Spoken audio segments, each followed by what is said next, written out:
شهر رمضان الذي أنزل فيه القرآن هدى للناس وبينات من الهدى والفرقان فمن شهد منكم الشهر فليصم ومن كان مريضا أو على سفر فعدة من أيام أخر يريد الله. أعوذ بالله السميع العليم من الشيطان الرجيم. بسم الله الرحمن الرحيم.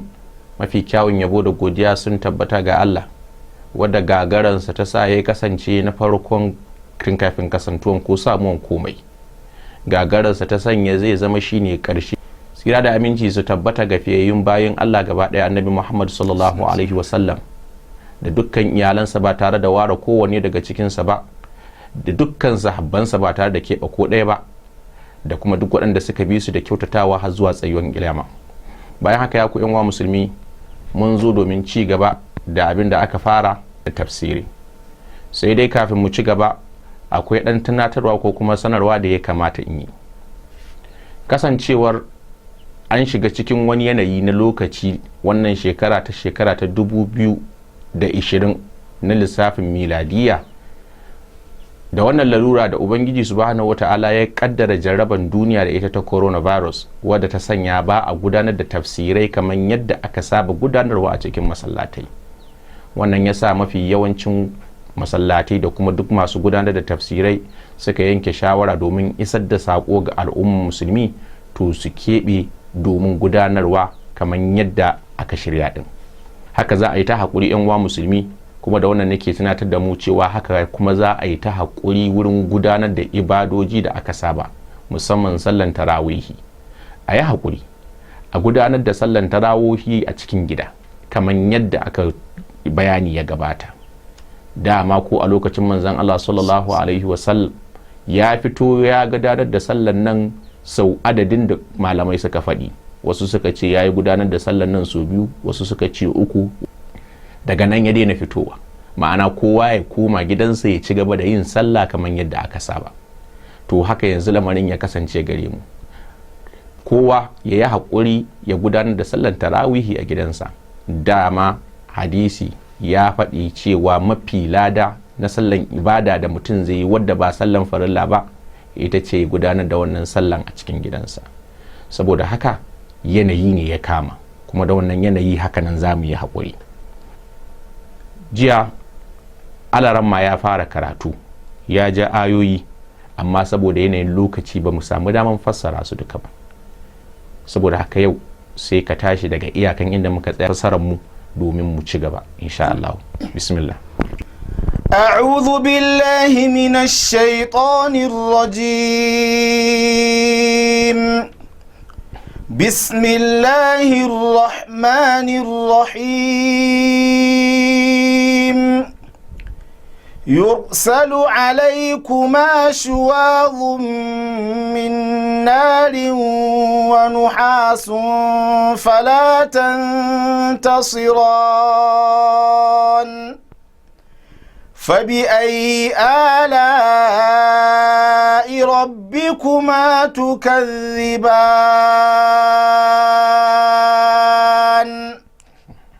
Ubangiji subhanahu wa ta'ala kamar yadda bayani ya gabata ya ce akwai lokaci na tsayuwar kiyama da in yayi zai haɗu da mutane da aljanu gaba ɗaya kamar yadda ayoyi suka gabata. Har Ubangiji subhanahu wata'ala ya ce ya ku taron aljanu da mutane gaba ɗaya, wadda yake da iko daga cikinku ya ƙetare sasannin sammai da ƙasa to ya ƙetare. Malamai sun yi fassarori mabambanta game da waɗannan ayoyi na shin menene Ubangiji subhanahu wata'ala ke nufi da yake cewa wadda suke da iko daga cikin mutane da aljanu su ƙetare sasannin sammai da ƙasa. Ya ce babu wadda ke da ikon haka sai da wani irin ƙarfi ko wani iko daga wurin Ubangiji subhanahu wata'ala. Fasara guda ɗaya ita ce ranar tashin alkiyama, tunda Ubangiji ya fara gabatar da bayanin cewa zai tattali lokaci ko zai bada lokaci ko lokaci zai zo wadda zai yi wa mutane hisabi a cikinsa, to fasara ta farko ita ce za a zo taron tashin alkiyama. Bayan an zo, malamai sun yi bayani ko kuma ya zo a cikin nassi, za mutane da dabbobi gaba ɗaya za su taru bayan sun taru da su aljanu gaba ɗaya za su taru, za a sauko da mala'ikun sammai musamman sama ta farko su kewaye dukkan wa'annan taro da ke tsakiya, wasu mala'ikun su sauko su kewaye, haka za a yi ta da'ira za a yi ta da'ira ana jiran hukuncin ubangiji subhanahu wata'ala. saboda haka a irin wannan lokaci ubangiji aka ce zai tambaya, to gashi nan in akwai wadda ke da ikon gudu ko wadda zai iya gudu ko wadda zai iya tserewa, to ga fage nan a zo a gudu, wadda yake wannan abu ne ba zai yiwu ba. A ɗaya fasar aka ce sasannin sammai, wato wani daga nan ya tashi ya ratsa tsararin samaniya ya wuce sama ta ɗaya ko ya shiga cikin sama ta ɗaya ko sama ta biyu, wani abu ne wadda ba zai taɓa yiwuwa ba a wurin ɗan adam ko aljani sai in ubangiji ya kaddara. Ko a wancan lokaci aljanu sun ce sukan je gefen sama ne domin sata ko sauraren ji, wa anna kunna naqudu minha maqa'ida lis-sam'i, suka ce muna zuwa wani gefe na sama domin satan ji, ma'ana ba cikin saman suke shiga ba. Amma yanzu ko gefen da suke zuwa su tsayan ma ko kuma wurin da suke zuwa din yanzu ya gagare su, amma sai gashi kuma ubangiji subhanahu wata'ala da iko irin nasa sai ya kaddara aka dauki manzansa sallallahu alaihi wasallam a tafiyar nan da aka yi na Isra'i da Mi'raji, wanda yake wannan ba kankanin daraja bane ga dukkan wanda ubangiji ya zaba da irin wannan zaba tasa. Saboda haka irin wannan shine ubangiji subhanahu wata'ala yake cewa duk wanda ma yayi kokarin ya tashi ya ce zai shiga cikin sasannin sammai da ƙasa, to zai samu yursalu alaikuma, ku ko aljanun ko ku mutanen Allah zai aiko maku shuwazun, wani irin harshe na wuta, shuwazun wanda yake harshe ne na wuta mai zafi amma babu hayaki a cikinsa, wani hasun ko kuma a turo wani irin hayaki wadda yake shi kuma babu harshen wutan a cikinsa. Kowanne daga cikin wannan abubuwa guda biyu wata irin azaba ce wadda ubangiji shi kadai ya san abin da yake nufi da su, amma ko daga ji dan adam ko aljan ya san cewa ba wurin zuwansa bane, ba kuma wurin wasa bane a gare shi. Falatan tasiran, shin ba za ku nemi taimako ba, ko kuma ba wani taimako babu wanda zai iya taimaka muku a lokacin da irin wannan azaba ta zo. Hakanan kuma akwai malamai da suke fassara cewa wannan aya ta dace domin shi alkur'ani ubangiji subhanahu wata'ala ya saukar da shi ne sai kaga aya ɗaya ko tana nufin abubuwa mabambanta. Har manzon Allah sallallahu alaihi wasallam yake cewa a wani hadisi, utitu jawami alkalim, an bani dunkulallun kalmomi, ma'ana a faɗi kalma guda ɗaya sai ta zo ta nufi kaza duk ta inda aka taro ko aka fuskanto ta sai ta zama tana ba da cikakken ma'ana ko tana bayar da amfani ko kuma tana bayar da ilimi ko ɗora mutane ko aljanu akan tsarin da ya kasance su hau. Ya ce fa bi ayyi ala'i rabbikuma tukazziban, ya ku mutane da aljanu me yasa a cikin ni'imomin ubangiji menene a cikin wanda yake kuke karyatawa daga kai?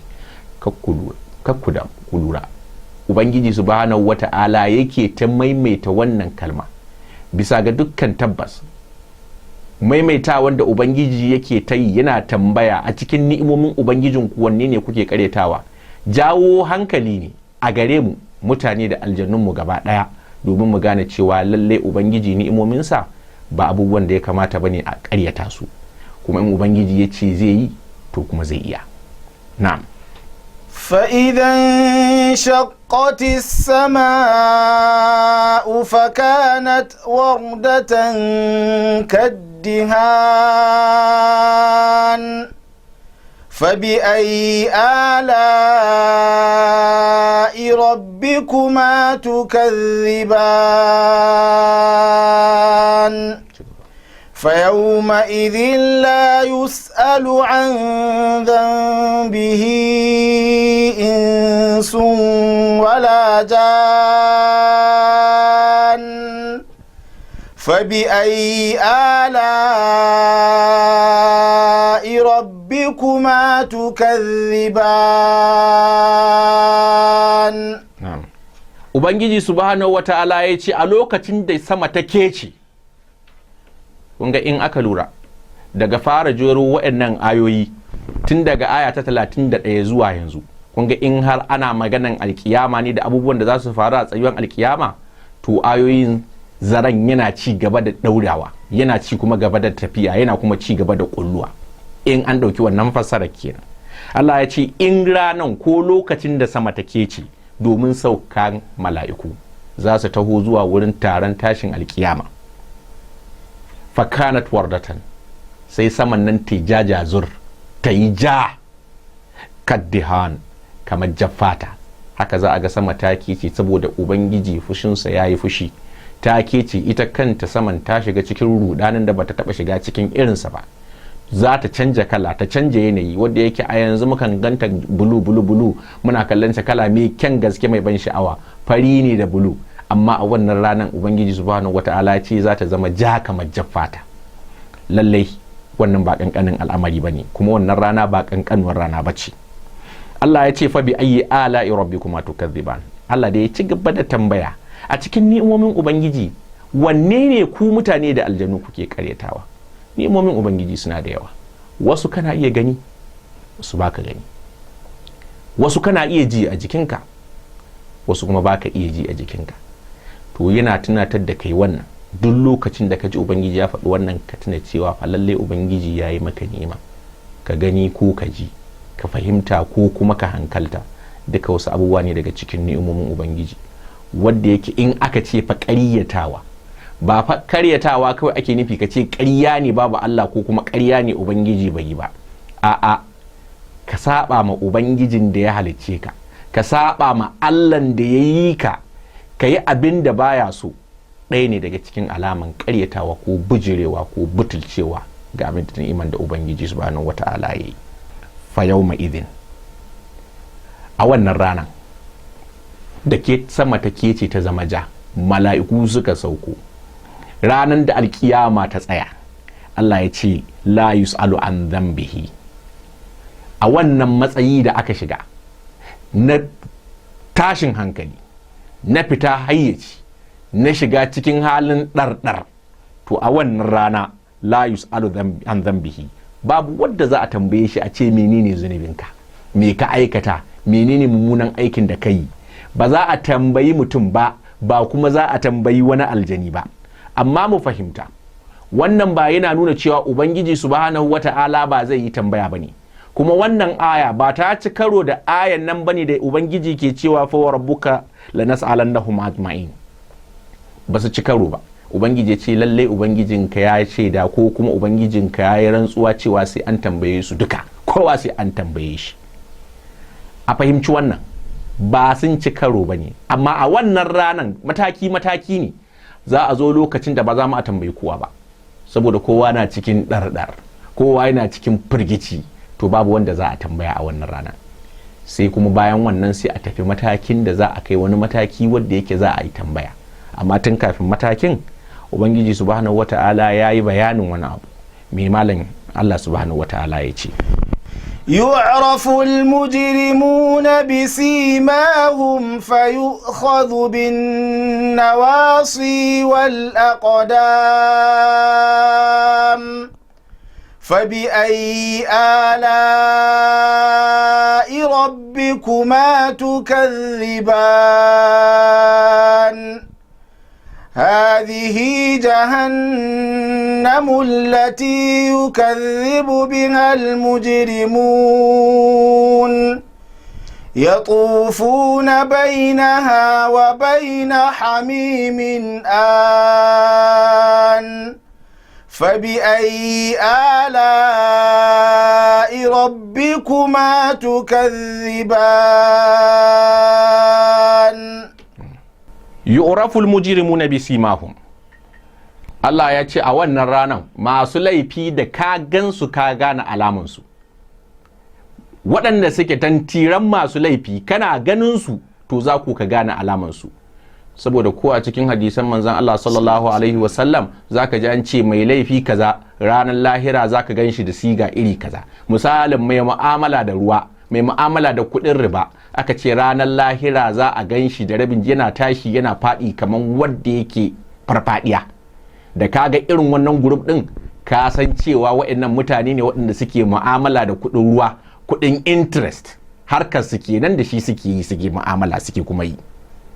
Aka ce za ka ga wani da shanyayyen jiki, gefen jikinsa a shanye, gefen jikinsa daidai. aka ce wadda yake fifita ko bambanta ko zaluntan matarsa, ya zalunci ɗaya ya fifita ta akan ɗaya. Amma da wannan mutane fa su fahimci wani abu, da aka ce fifitawa ko bambancewa tsakanin mata, bambancewa irin na zalunci. Ba yadda za a yi ɗan adam yana da mata guda 2 ko 3, saboda mata suka rika amfani da irin wannan kalmomi su rika cewa to ga yanan an ce in ka fifita ko kuma ka nuna ko ka bambance ko kuma kai zalunci ko kai kaza, zalunci ne a wurin su. Sai ka daidaita yadda zaka so Aisha haka zaka so Maryam, yadda zaka so Amina haka zaka so Saude. To ba abin da ake nufi ba kenan. Babu yadda za a yi ke zama kana son mutane guda 2 a cikin zuciyanka daidai wa daida. Dole sai ka ji ka fi son wani. Abinda musulunci yake nufi musamman game da kyautatawa tsakanin mata shine ya zama kana ma kowace adalci gwargwadon iyakar iyawanka, ba tare da kuma ka mai da ɗayan ta zama walakantacciya ba tare da ka mai da ɗayan ta zama saniyar ware ba a cikin gidanka. Amma bambanci tsakanin ka fi son wance saboda ta fi kyautata maka, ko kuma ka fi son wance saboda wani dalili na ƙashin kanka kai da ita, to ba bakon abu bane, ba kuma shine ake nufi da zalunci ba. Ubangiji ma ya faɗa da ya ce ai adalci tsakanin mata, sai ya ce walan tastati'u an ta'dilu bainan nisa'i walau harastum. Allah ya ce ya sani ko kun yi nufin ku daidaita tsakanin mata, ka ce kana son ka so wance da wance daidai, ba zai yi ba. Allah ya ce lan har abada ba zai taɓa yiwa ba. wala tamilu kullal mail. Abinda Allah ke nufi da zalunci, kada kai zalunci tsakanin matarka ko matayenka, shine kada ka karkata dukkan karkata, ya zama ka tattara gaba ɗaya ka koma wurin wancan kuma fata zaruha kal mu'allaka, ku batta ta zama kaman aratayi, ta zama kaman ba ta da wani amfani, kamar ta zama kasassa a cikin gidanka. To irin wa'ancan mutane ranar lahira waɗanda suka keɓe matansu suka mai da waccan walakantacciya ta zama ƙasƙantacciya, ta zama walakantacciya, wadda duk wanda ya shiga ko ya raba ko ya kusance su to zai gane cewa wance tana cikin tasko a gidan mijinta. To irin wa'annan masu wannan ɗabi'a su ne Ubangiji subhanahu wata'ala zai tashe su a ranar lahira, kamar yadda hadisin manzon Allah sallallahu alaihi wasallam ya tabbatar, gefen jikinsu rabi a shanye rabi kuma yana daidai. To da kaga irin wannan group din, ka san waɗanda yake ba sa yin adalci ne tsakanin matansu. Kun ga kenan akwai group shi ne Allah subhanahu wata'ala anan yake cewa yuraful mujrimuna bisimahum. Masu laifi zaka gansu da alamunsu, kowa zaka ganshi da group nashi. Kuma Ubangiji subhanahu wata'ala ya faɗa a can baya yake cewa ba za a tambayi kowa ba a wannan rana, amma gashi zaka ga wasu da laifinsu, za a gane su, za kuma a san cewa masu laifi ne. Fa yu'khadhu bin nawasi wal aqdam, sai a yi masu wani irin ruku, a kama su, a cacime su, ko a yi masu wani irin ɗauri wadda za a haɗa kai da kafan mutum, kamar irin yadda ake wa kifi yanzu. Mun san yadda ake gasashen kifi, sai a kama kanshi sai a cusa cikin bakin, ko a kama kafafuwan shi a cusa cikin kanshi, a ɗaure shi a haka a soke shi. To za ka ga irin waɗanda za a yi mai irin wannan. Tun daga wannan wurin wasu za su fara samun azaba, wasu Ubangiji ma ba fa zai gansu ba. Amma tambaya kama Ubangiji ya ce lalle la nas'alannahum, za mu tambaye su. Ko da mala'iku aka sa suka tambayi mutum, ai Allah ya tambaye shi. In Ubangiji ya wakilta ya ce a tambayi wani kaza, me yasa kai kaza, ku ɗauke shi ku yi wuta da shi, amma ku tambaye shi don ya san ga abin da ya yi, ya ma san abin da ya yi, amma a tambaye shi. Kun ga wannan ayan nan ta cika. Mala'iku suna tambaya, akwai kuma waɗanda Ubangiji shi da su zai tambaye su, masu laifi ne, amma za su zo har matakin da sai sun kawo gaban shi, domin akwai waɗanda Ubangiji ko ganin su ma ba zai so yi ba zai yi ba a ranar lahira. Hadisai sun kawo, ayoyin Alkur'ani sun kawo irin waɗannan. Misali, a cikin Alkur'ani a cikin suratul Baqara akwai inda Ubangiji subhanahu wata'ala yake cewa duk waɗanda suka canza ko suka siyar da ayoyin Allah kuɗi kankani, wato suka bi son zuciyarsu, suka juya ayoyin Allah bisa son zuciyarsu, Allah subhanahu wata'ala ya ce ba zai gansu ba ranar alkiyama, ba zai kalle su ba kuma zai musu rahama ba zai tausaya musu ba, suna da azaba mai radadi. A cikin wani hadisi manzon Allah sallallahu alaihi wasallam yake cewa akwai mutanen da Allah ba zai kalle su ba ma a ranar alkiyama,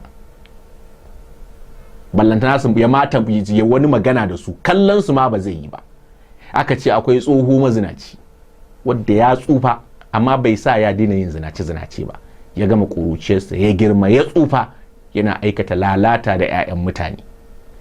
Da matsakaicin shugaba, kana shugaban al'umma amma ka zama kullun tsakaninka da su sai ƙarya, kai ta yanka musu ƙarya, za mu yi muku kaza, ba za mu yi muku kaza ba, an yi kaza alhalin ba a yi ba, za a yi kaza alhalin an san ba za a yi ba. To duk irin wannan shugaban na al'umma da ya tsinci kansa a cikin irin wannan yanayi, ya tsinci kansa a cikin irin wannan mataki, to ranar lahira ubangiji subhanahu wata'ala ba zai kalle shi ba. Hakan nan da matsiyaci ko kuma talaka wanda yake mai tsananin girman kai, Allah ya jarrabe shi yasa na ce matsiyaci, Allah ya jarrabe shi da talauci amma sai girman kai, shi ba zai yi kaza ba, shi ya fi karfin kaza, ya fi karfin kaza, ba zai yi kaza ba, abu kaza ba irin abin da ya kamata ya yi bane, gashi fa bai da komai amma kuma sai tarin girman kai. Kun ga kenan ashe mai wadata in yayi girman kai laifi ne, amma bai kai talaka ya daura maka shi girman kai ba. Saboda haka in hakan bayan faruwan wannan abun sai kuma a tambaye su, Allah na da hanyoyin da zai sa a tambayi mutum da yawa. Daga baya kuma wasu za su wuce wannan matakin, za a kai matakin da kuma Allah zai zo ya tambaya. Akwai wanda ma za a kai su wurin Allah da kanshi musu tambaya. Har ma a hadisi da manzon Allah sallallahu alaihi wasallam ke cewa mutane uku su ne Ubangiji subhanahu wata'ala ke fara jefa su a cikin gidan wuta. Ma'ana da su wuta take kalaci, da su take farawa. Daga cikin guda ukun nan da aka jero, akwai wanda yake ya je ya yi ilimi, ya karatu mai ɗarin yawa, ya karanta alkur'ani, ya san dokokin Ubangiji subhanahu wata'ala, amma sai ya zama ba ya yi don Allah ba ne, ya yi ne domin jama'a su ce ya sani, su ce ai gangaren ne wurin karatun alkur'ani ko kuma tarin ilimi yake da shi a cikin addini. Bayan an zo da shi gurin Ubangiji subhanahu wata'ala, zai tambaye shi, zai ce na baka baiwa na ilimi da sani, na sanar da kai littafi na alkur'ani, me kai da shi? Zai buɗe baki ya ce ya Ubangiji, na yi da'awa, na sanar, na karanta domin in samu lada. Ubangiji zai ce ƙarya kake yi, kayi ne don a ce ka sani, kayi ne don a ce kai mai tsoron Allah ne, kayi ne don a ce kaza a kuma ce kaza. Mutane kuma sun faɗa, saboda haka a yi wuta da shi. Manzon Allah sallallahu alaihi wasallam ya ce za a ja wannan mutumi akan fuskarsa a tafi da shi wuta. Wa'annan mutane su ne waɗanda Allah zai fara sawa wuta ta yi kalaci da su. Da mai arziki, mai dukiyan da Ubangiji subhanahu wata'ala ya bashi wadata, amma sai ya zama babu abin da yake yi sai aikin ibada, aikin gina masallaci, gina rijiyoyi, taimakon gajiyayyu. Sai an zo gaban Allah a tambaye shi, to an wadata ka yaya kai da abin da aka baka na wadata? Sai ya buɗe baki ya ce ya Ubangiji ai na yi kaza domin kai. Sai Ubangiji subhanahu wata'ala ya ce ƙarya kake yi, ka yi ne domin jama'a su ce kai mai yawan taimako ne, kai mai yawan yi don Allah ne, kuma sun faɗa. Saboda haka baka da komai a nan, a yi wuta da shi. Shi ma haka za a ja shi kir akan fuskarsa, a yi wuta da shi. Za a zo da mutum wanda yake ɗaya daga cikin na ukun, a tambaye shi mene kai Allah ya baka ƙarfi da lafiya? Sai ya ce ya Ubangiji ai ƙarfin nan da lafiyan nan da ka bani, na tafi fagen fama, na yi jihadi, na buga an buge ni, na soka an soke ni, har Allah Ubangiji ya sa ka karɓi raina, shi yasa na zo ka bani ladan abin da na yi. Sai Ubangiji subhanahu wata'ala ya ce ƙarya ne, ka yi ne domin a ce maka kai ƙarfa ne, a ce maka jarumi, a ce maka barde, a ce maka ka iya, an kuma faɗa. Saboda haka wuta ita ce makoma a gare ka. Shi ma za a ja fuskarsa akan fuskarsa, ba akan kafafuwa ba, akan fuskarsa, a yi wuta da shi. In kun lura mutane nan guda uku dukansu sun tafi ne akan wani babban laifi da ake cewa riya, kuma wannan riyan suka tafi har Ubangiji subhanahu wata'ala ya kaddara musu suka fada cikin gidan wuta. Saboda haka laifi ne ba dan kankani ba mutum ya ce ya tsinci kanshi a cikin riya. Ubangiji subhanahu wata'ala ya tsare mu, ya kuma tsare mana imaninmu. Fa bi ayi ala'i rabbikuma tukadhiban. To ku aljanu da ku mutane, daga cikin ni'imomin Ubangijinku wanne ne kuke karyatawa? Shin abubuwan da Allah ya faɗa ya ce zai yi, wutan nan da Allah ya ce ya yi, shin akwai tantama ne game da cewa Allah subhanahu wata'ala ya yi wuta? A'a, babu tantama game da cewa ubangiji ya halicci wuta, kamar yadda ba ka da tantama cewa ubangiji ya halicci duniya, tunda ko ba komai ga ka a cikinta. Allah ba zai halicci duniya haka kawai akan babu kuma tunda kaga duniyan ka san cewa tabbas akwai wanda ya yi ta, domin ba za ta yi kanta ba. Ubangiji subhanahu wata'ala ya datar da mu, ya ba mu ikon binsa daidai gwargwadon abin da ya kaddara mana.